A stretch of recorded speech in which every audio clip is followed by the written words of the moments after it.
A very bleak and grey, wet Glasgow today, but no snow at the moment. And we're absolutely delighted to welcome our first guest this morning, Andrew Wilson. Good morning, Andrew. Valerie, Marlene, good morning. How are you both? Yeah, Very good. well. Yep. And even better to read today about your elections in Yes Alba. So we're going to be talking to Andrew about various things, and that is one of them. Andrew is one of the major people involved with All Under One Banner, and he's going to be talking to us today. Just in case you're wondering about which Andrew Wilson it is, it's not Growth Commission Andrew Wilson, it is Andrew Wilson from All Under One Banner. Basically what All Under One Banner are going to be planning over the next month or so. The very exciting news about the formation of which you can read about in today's National. The formation of the inaugural committee has just been elected in a new Yes campaign group, Yes Alba. And it has been spearheaded by All Under One Banner, and it's going to be officially launched in January. So we're going to have a sneak preview because the elections only happened yesterday. Well, the results were released yesterday. And also, Andrew's going to be talking to us about a demonstration, a very strictly, safely, socially distanced demonstration that's going to be taking place, organised jointly with Yes for EU. So, Andrew, over to you. Which of those would you like to start off with? Well, how about starting off telling us a bit about Yes Alba, because it's hot off the press.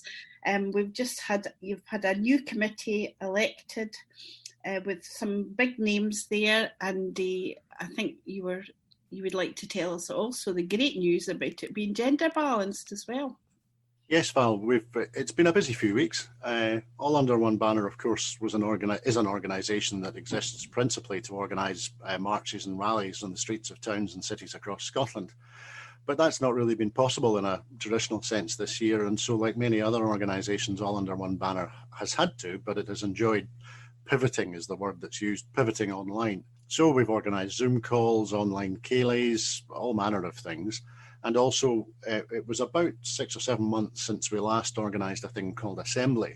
Back in February, we organised a physical meeting, because it was still possible then, and about just under 100 Yes activists and reps from Yes groups came together in Bath Street in Glasgow and spent a day workshopping and talking about independence, talking about the next steps, and talking about what they would like All Under One Banner to do.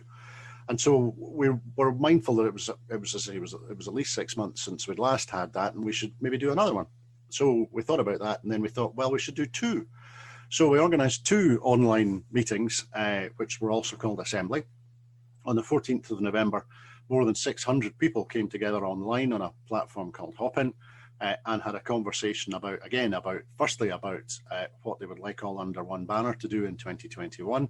And then secondly, there was a conversation about whether people wanted a new national membership organisation to be established as part of the broader Yes movement.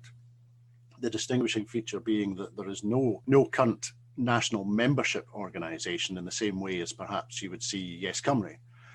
If you want to be a member of SIC, you have to be affiliated. If you can join local Yes groups as a member, but they're local by definition. And I know that the National Yes Network is now being established, and those individual local Yes groups are being brought together into regions, and then will be brought together into a national network. And the folks that are doing that are working really hard just now, and we've been talking to them regularly. So the point was that there was no membership organisation where you individually join, you get a card, figuratively or probably literally, you have a membership card in your wallet or your purse, and so you own the organisation in that way. So we asked the meeting of 600 people who turned up online if that was something that they would like, and 75% of the people who voted said yes, they thought that was something that would be useful. So we set about organising the second assembly on the 22nd of November, and we asked people who were at the first assembly and who wanted to work, who were able not to, who were going to do more than discuss. We asked them to come along to a second meeting, which we held on the 22nd. And in the course of that meeting agreed that a national committee, an inaugural national committee of 15 people, should be elected and appointed to get to stand the organisation up, if that makes sense, and we should stand the organisation up as fast as we possibly can.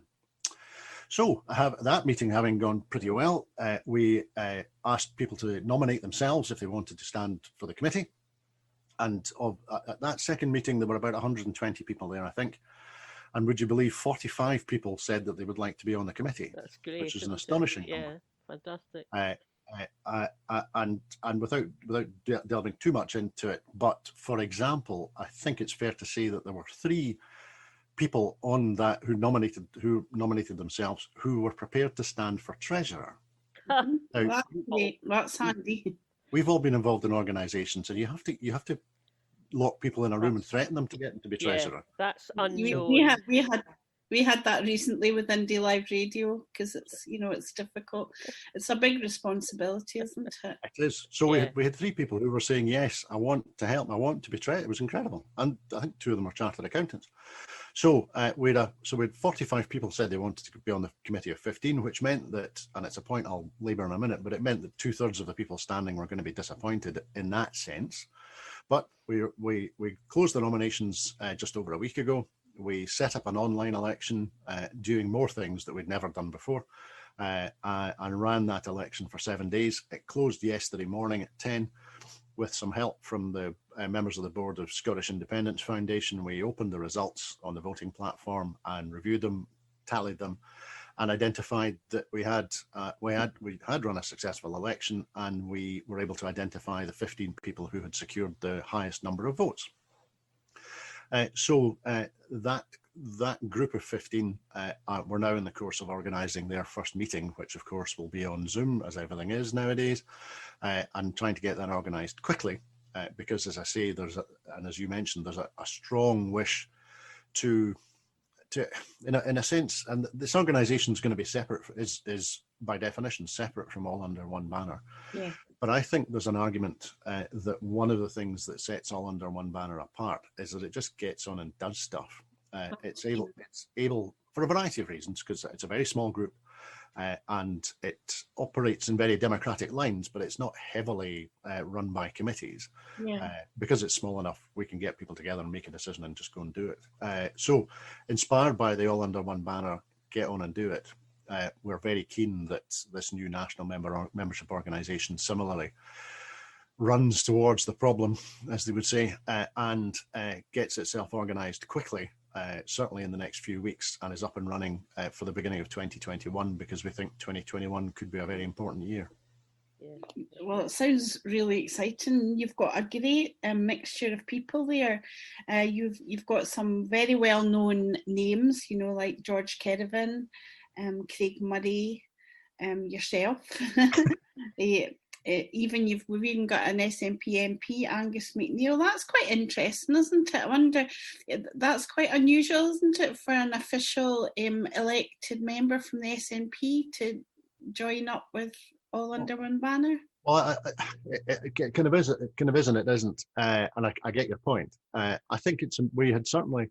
Well, for those that came to the first assembly on the 14th of November, we had tried very hard to send out messages of unity and purpose, and to bring as many people together as we could. So Ian Blackford was kind enough to give us some time for a chat. Angus Brendan was there in the afternoon. Kenny McCaskill was there in the morning.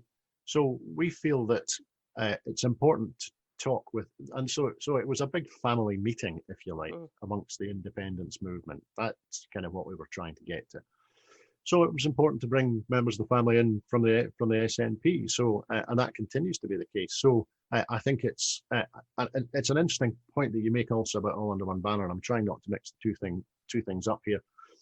I'm minded that the photograph of the people carrying the All Under One Banner at the march in Glasgow in January had a number of senior SNP figures standing at the front of it. Yeah. I'm trying to find the picture just now, but certainly Hamza was there, Chris Law was there, Joe. Andrew White was there. Keith Brown's been on quite a lot of the marches, hasn't he? Yeah, actually. I've been on marches with you where I've seen Patrick Grady, Brendan, Brendan O'Hara. Yep, yes, exactly. So we've always made sure that the SNP and the Greens and every other political party that supports independence has a place. So I think I hope it's helpful that Angus Brendan has been prepared to stand for this, and in fact has been elected. I'm sure that his parliamentary duties won't keep him more than busy as it is, but to have somebody on the committee from the party who's an elected official of the party, I think is helpful, because and we do keep lines of communication open as much as we can. It creates a bridge, doesn't it? A positive link. Precisely. It keeps lines of communication open. Yeah. Absolutely.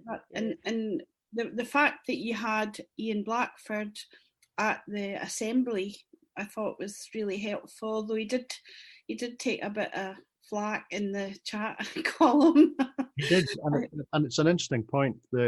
As I said, I do think, try and say to people that, especially when there's disharmony, or not disharmony, when people are not agreeing on things, just to say it's fine. Of course, you can disagree about stuff, but we're all part of the same family.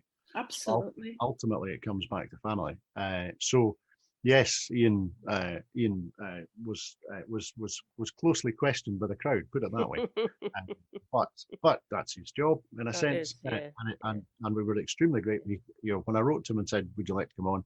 he answered within 10 minutes and said, "Yes, of course." Well, that's fantastic. I think that's great, really. And he offered to do the Q&A. Andrew, I just really like it that you're talking about it in terms of it's the family, so, I mean, we know what families like. Families fall out with each other. Bits of one family don't speak to the other bit for a wee bit, and obviously, it's nothing like that, I don't think. I've spoken to a couple of people, and I'd include myself in this, and the question is, yes, that's a good idea, but what are they going to do? I know it's all just starting, it's just emerging, so you can probably tell the kind of organisations I've been involved with if I say to you, is there a names and objectives paper being written yet? But I'm sure it won't be as formal as that. But your point's it's a good question, and as you also rightly say, this organisation doesn't exist yet, so we're in the very early days. However, what I will say is that from my perspective, the organisation probably has two main purposes. It's a campaigning organisation, principally, and so, and again, inspired a little bit by All Under One Banner. In terms of campaigning, the intention, from my perspective, is to be able to mobilise people quickly, and directly. I think in 2021 there is a chance that we may need to be able to mobilise people quickly, either in terms of messaging online, and communications online, or if we can get back on the streets, or potentially on the streets. So it's important that there's an easy and simple and straightforward way to get a hold of people, and to communicate with them and ask them to help. So that's one sort of thing. And as I say, this is not a political party. It is a campaigning organisation, and that is also slightly distinct from the National Yes Network, who on the last Zoom call I had with them, which was organised by Yes Edinburgh West just over a week ago, they were very clear that they are a communication and networking organisation. They are not of themselves a campaigning organisation. Now that'll come along and it may change, but that's what they said when we spoke. Whereas this new national membership organisation has a single purpose, which is campaigning. So I spoke about the ability to mobilise people, but one other aspect of it that I think is important is to give the members a voice. All Under One Banner is an exceedingly grassroots organisation, and I think this new national membership organisation shows that the grassroots have a very important role to play in the Yes movement and in the political life of the society that we live in Scotland. So there's from my perspective at the moment, there are two purposes: to be able to mobilise people for campaigning quickly, and to give a voice to the movement and to the grassroots. Can I just say, Andrew, I notice you've now branded yourself the other Andrew Wilson. Somebody has just tweeted, Jeannie McCrimmon, Indie Lassie on Twitter, has just, in response to our promo this morning about the programme, has just said, after reading his discredited Growth Commission, I don't want to hear another one word from neoliberal Andrew Wilson. Give me a shout when Richard Murphy is on. So I have pointed out that, there is an actual promo with a picture of you and it says Andrew Wilson from all under one banner. Do you ever, does this happen a lot to you, getting mixed up with can I say the neoliberal bit? That's me quoting from Twitter. I couldn't possibly comment on that. Yes, I did a quick talk with Yes Edinburgh Hub, Yes Edinburgh South Hub a week ago Friday, just a wee thing. And I think 8 people had written in the strongest possible terms to Mike, who organises that group, objecting to that Andrew Wilson being given a platform by his group. So Mike had to reply to them and say, not that Andrew Wilson, the other Andrew Wilson. So it is a dead common name, so it's my own fault. I'll have to dream up a bit like the 2 MPs, Stuart MacDonald. There's 2 Stuart MacDonalds. I think that causes a fair bit of confusion for people. I'll need to think of a better nom de guerre. So I can do. Absolutely. I sat in on the Edinburgh West Zoom that you took part of with the National Yes Network. I sat in that. And I remember actually one of the questions that you got asked was, how could you ensure a diversity of people in the elected positions? But it sounds like that's, at least in some extent, happened fairly naturally in these elections. Marlene, you make a fantastic point. And I think it's a really important point. Everybody who was involved in the process of opening the results yesterday morning noticed at once and were delighted that the majority of so it's a committee of 15, and the majority, 8 members of the committee, are women. Now, I think, and I've not thought too hard about this, but I'm prepared to argue for the sake of argument, that this is probably the first national committee for 100 years that's been set up, and which organically, no positive discrimination, no women-only lists, organically of itself elected a majority of women. As I say, I think the last time that was likely in setting up suffrage movements. Suffrage movement, yeah. So I think, and I'm not going to get too carried away about this, but I think it indicates that when people worry about these things, they can also have they can rely to an extent on the movement, on the family, to come up with the right answer without being prompted and provoked. And I know in politics in particular, you need to be careful because men and because white men. So you need to be careful about that. But I think in this case, we've been very lucky, and without any prompting, we have a majority of the committee who are women. And I think, again, I'm the last person to be able to talk on their behalves, but I think that gives this committee and this organisation a great head start, because I think it's clearly got it's clearly got people who want to make things happen, who want to get on and do it, and that I think is a fantastic head start. Yeah. That's absolutely great, and we look forward to hearing more about your plans before too long. So, and what about all under one banner in general, as opposed to Yes Alba? And I noticed that some people were saying in the comments about the article that they would like it to be Yes Scotland, but I believe Yes Scotland is a trademark name that belongs to the SNP, so that's why Yes Alba was chosen. Is that correct? That's right. So to be absolutely scrupulously fair, the name of the organisation has not been established yet. Right, okay. It's up to the members. However, in this online world, it can be very difficult sometimes to come up with branding, which you can then secure all of what would be called the online assets. Yeah. The websites, the Twitter handles, all that.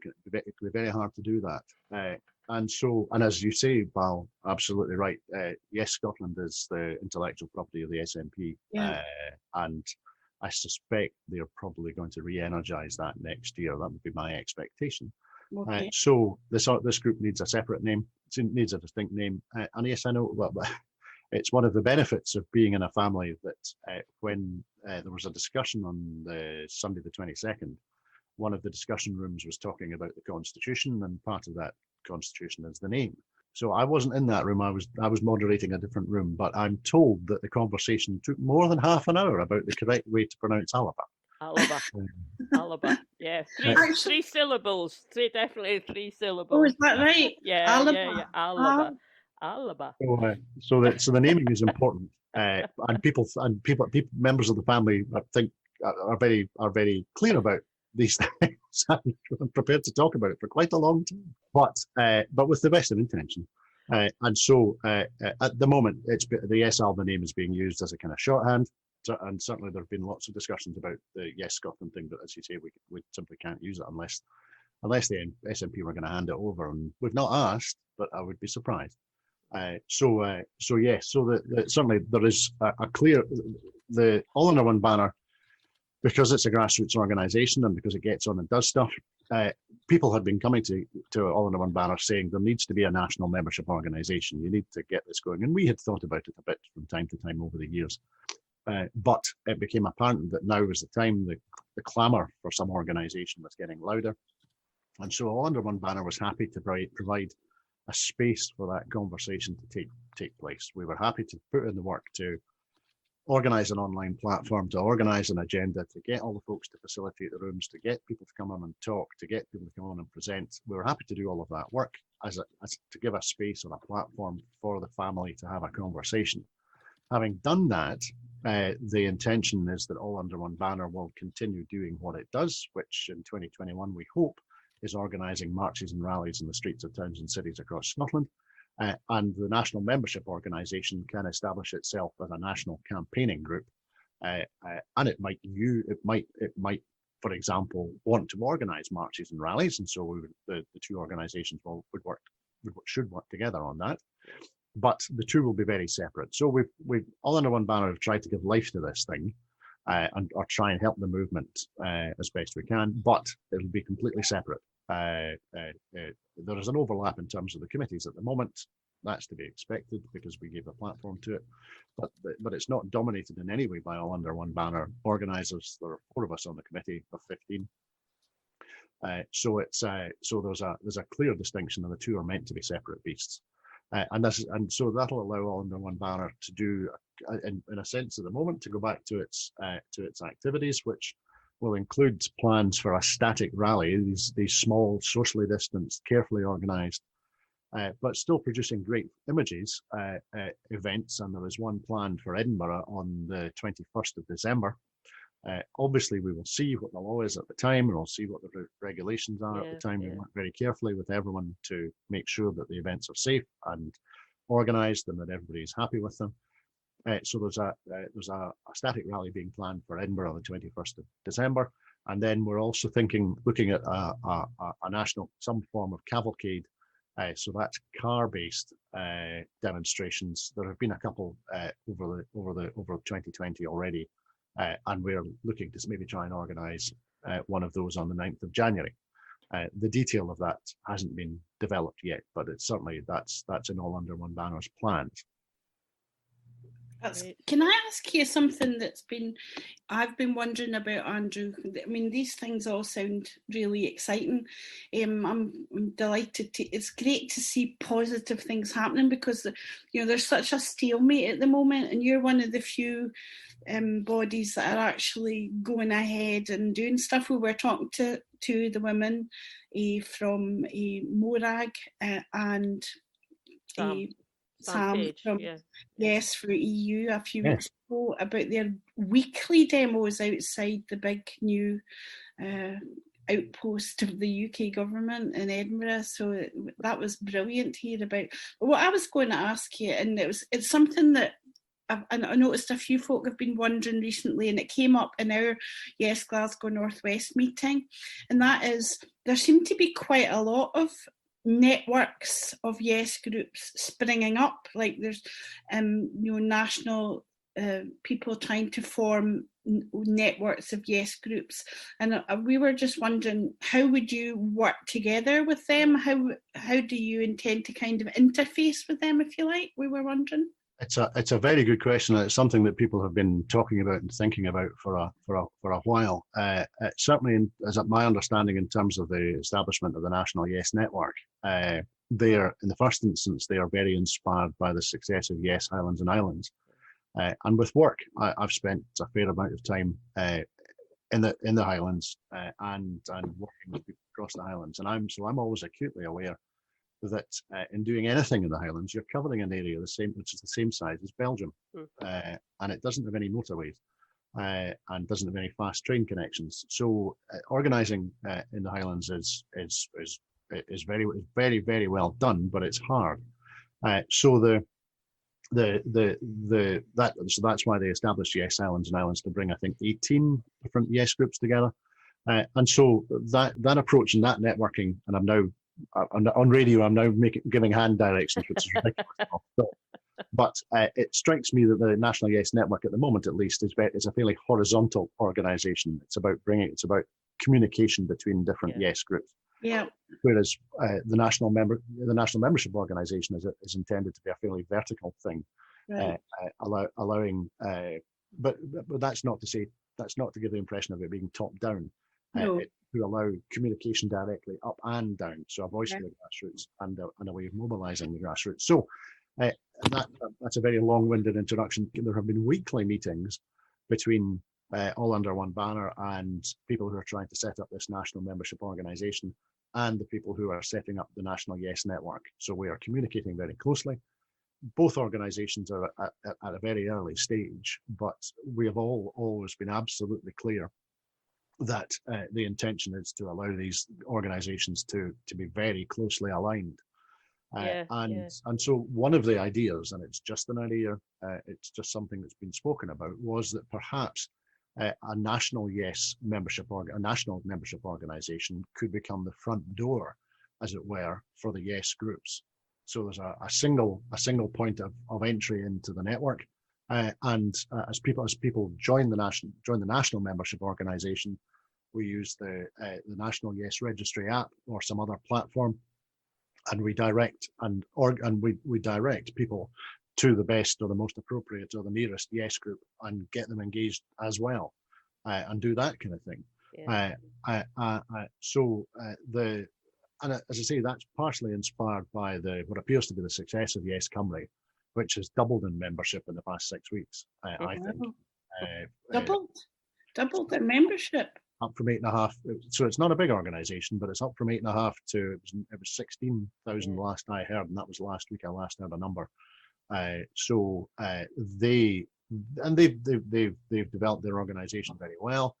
They've undoubtedly, as all the nations have been helped by the Prime Minister's mishandling of everything.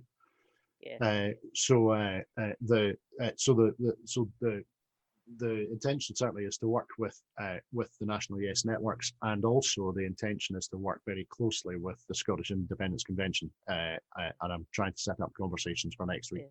That sounds really good. Val and I had a conversation the other day, and was with someone who has been involved with the national network idea, and we got onto the same topic about how will all these different groups, maybe not work together, but relate with one another. And she came up with the image of a jigsaw, which I thought worked quite well, because you've got the sense of different parts of it have to knit together. I'm doing the same thing as you now. I'm now doing hand signals on the radio, but so they join together, but in joining together they make a bigger picture, and so you get the big picture, but maybe like one part of the picture is about the bit that gets marches or socially distanced events organised, and then there's another bit that's maybe produces campaign materials, thinking about Business for Scotland, that kind of thing. All those sort of different aspects, and that worked really well for me. I found that really helpful. I completely agree. I've been banging on about the same thing all year. All Under One Banner organises marches and rallies. It doesn't do polling. It doesn't write papers about the borders or the currency. So each group, and that's not to say that everything's exclusive and people shouldn't. I'm not saying that at all, but to allow groups that have been set up with a purpose to do what they were set up to do and do what they're best at, it seems a sensible thing to me. Let people stick to the knitting in a sense, because that's what they're good at. So yes, absolutely right. A jigsaw, as you say, Business for Scotland is always an excellent example, and we've worked with Gordon and with Business for Scotland in the past. They of course work closely with Scottish Independence Foundation, who help in terms of a national organisation. They help really well too. The work that SIF does is fantastic. in bringing together ideas, in supporting yes groups, in supporting other initiatives.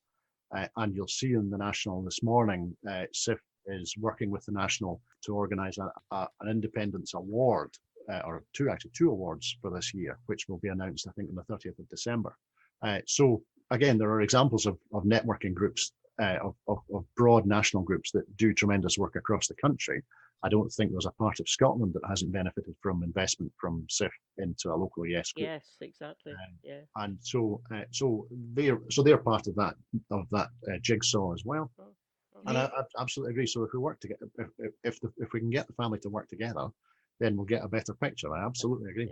You're here on the Daytime Show with Marlene Halliday, Valerie Gold, and our fantastic guest, Andrew Wilson from All Under One Banner. Andrew, we were talking quite a lot before about the new organisation committee that's just been elected. And now I've got another question for you from James Elliott in our chat box. Andrew, James would like to ask you, how difficult, if at all, has it been to maintain the momentum of campaigning throughout the COVID situation? Thanks, Val. And James, that's an excellent question. As you'll maybe remember, before the pandemic arrived, All Under One Banner had a schedule of 8 marches in the calendar, and including some real marches that we had great expectations for. The event that would have been on the 4th of April at Arbroath was pretty grassroots, but I remember feeling it in the weeks beforehand that it was actually going to turn into something quite big. And we were going to do, as All Under One Banner always do, we were going to do marches in towns that we'd never had marches in before. For example, we were going to Elgin on the 4th of July. And so we had great expectations, and that starts to build momentum, because once you're up and running, you get going, the pandemonium of organising these sort of things takes over, and off you go. So I think what we've seen from All Under One Banner is a willingness and a determination to innovate in the face of challenges. So as we said at the top of the programme, a willingness to try new things and to pivot online. I think I would certainly suggest that we held one of the first online Zoom talks from across the Yes movement back in March. I think we did the first one, certainly April. So the move to do things online, frustrating though that could be, and it's not the same as being together, and it's certainly not the same as being on the streets together, but it's I think the willingness to innovate and the willingness just to do stuff. It's never going to be perfect.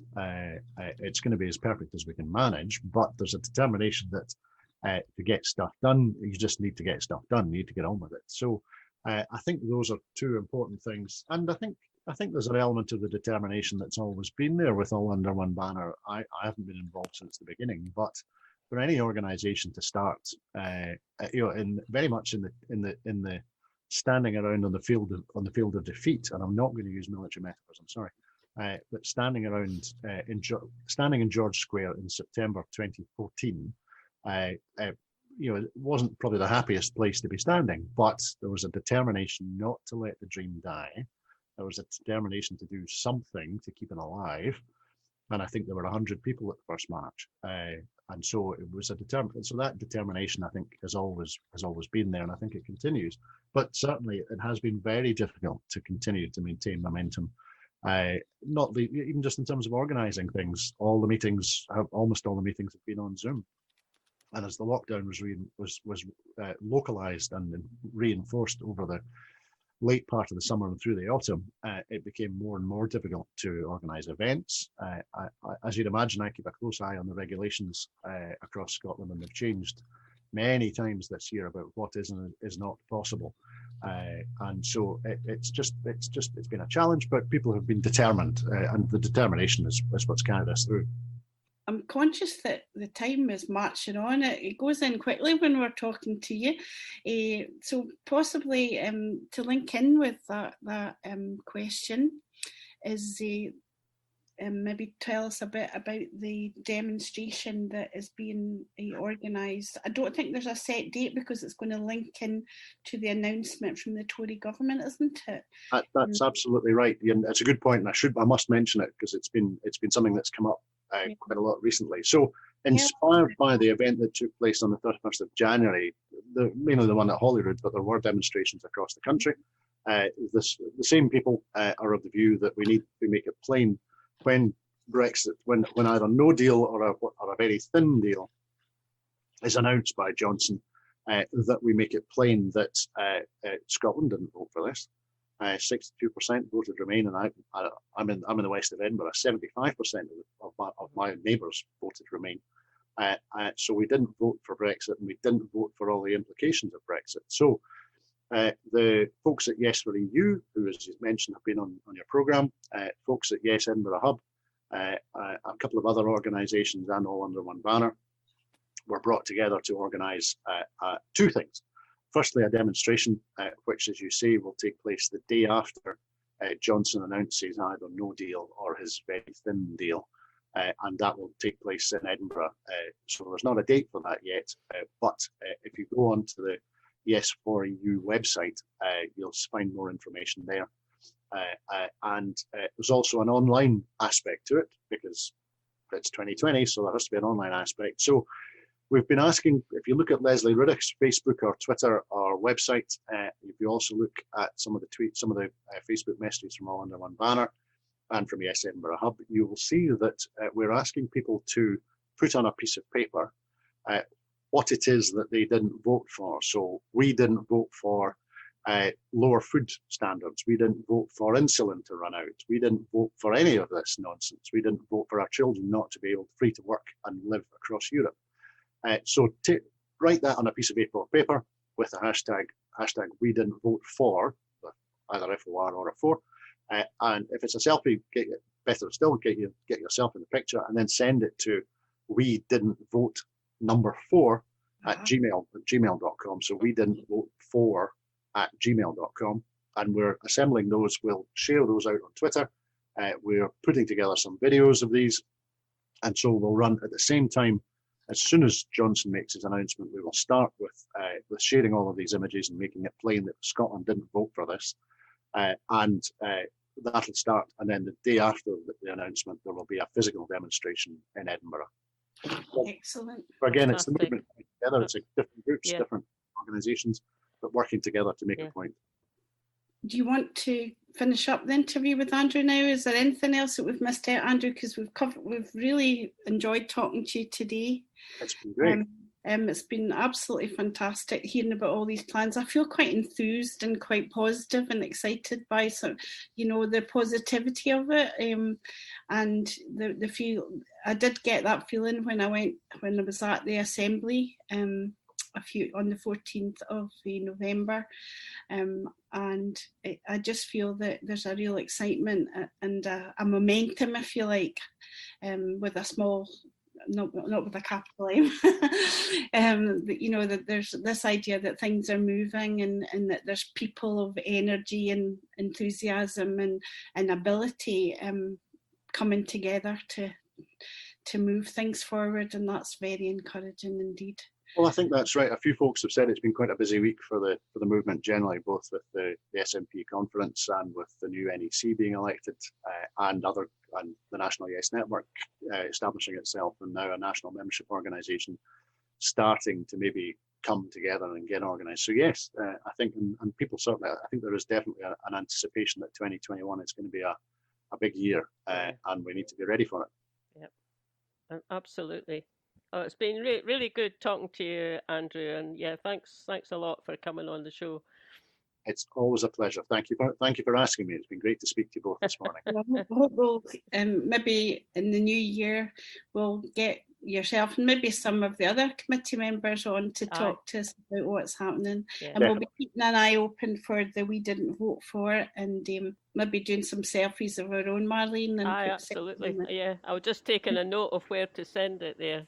I think that's it's just a fantastic idea. It'll so annoy them. I read about it in the National, so if people go on to Leslie Riddick or the Edinburgh Yes Hub's social media, they'll see information about where to send that. Yeah, absolutely.